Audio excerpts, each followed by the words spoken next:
This one is the Why Is This Okay in Video Games Award, and it goes to Ninja for not streaming with women. I called it the Why Is This Okay in Video Games Award because if Jimmy Kimmel came out tomorrow and said, I'm no longer going to have women guests on my show because of my marriage, he would be fired. He would get fired, and he would lose his job. He would lose his sponsors, and no one would work with him. And he would be ostracized and thrown out of the industry, especially if he did not change his policy relatively quickly. The idea that that Ninja can do this and sort of get away with it is really confusing to me, and it's really weird that continually he just sort of continues to get these positions or recognition or awards at the Game Awards. He gets sponsorships. People want to work with him. Twitch continues to promote him. Epic continues to work with him. He not only is he just like not even getting criticized for it, he continues to get rewarded. It seems like. I understand his reasoning and him saying like, oh, people will think I'm flirting with the guest if I have a woman on, and that will cause problems for my marriage. But you know, you're in a position where when you say things will cause a problem for me, so I'm not going to do them, if that means excluding an entire gender, I'm sorry, I don't really care about your problems at that point. There's a better solution. There has to be a better answer than the one you've come up with. And I just don't know why this is okay. It's also is, you know, what is the culture that's come up around streamers where people think if you have a woman as a guest, you're flirting with them? I mean, and he's in a position to deal with that, right? He's in a position to sort of criticize that and sort of explore it and figure it out and undo it. Yeah, because that's just stupid. You know, it's an overreaction on radio shows, on television shows. It's, you know, I don't know if that comes from the streamer culture or the audience of the streamer culture. I mean, it's definitely social media culture and like feeling like you will have a close personal relationship with these people because they are just regular people on Twitch or on Instagram or whatever. And I want to know about their personal lives. And you know what? I do know about their personal lives. And we're going to make a YouTube video about that because people want to know about it. Look, there is a lot of toxicity there for sure.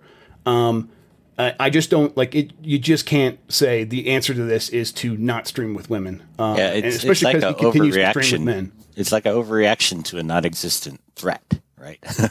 and you know, I do think that, like, well, you know, it's an example of putting a foot in a mouth for sure. But there are so many other things bad about some influencers out there.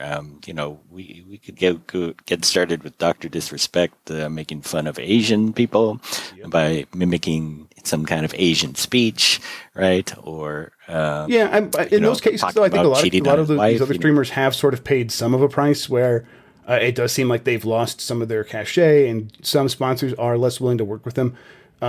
Clearly, not like I don't think it's equal to like what would happen if a person on if a TV personality had done a lot of these same things. They would have been in a lot more trouble, and I think we saw that with like Megyn Kelly on NBC or whatever she was on, or PewDiePie talking about his Today Show, not the sympathy and all that.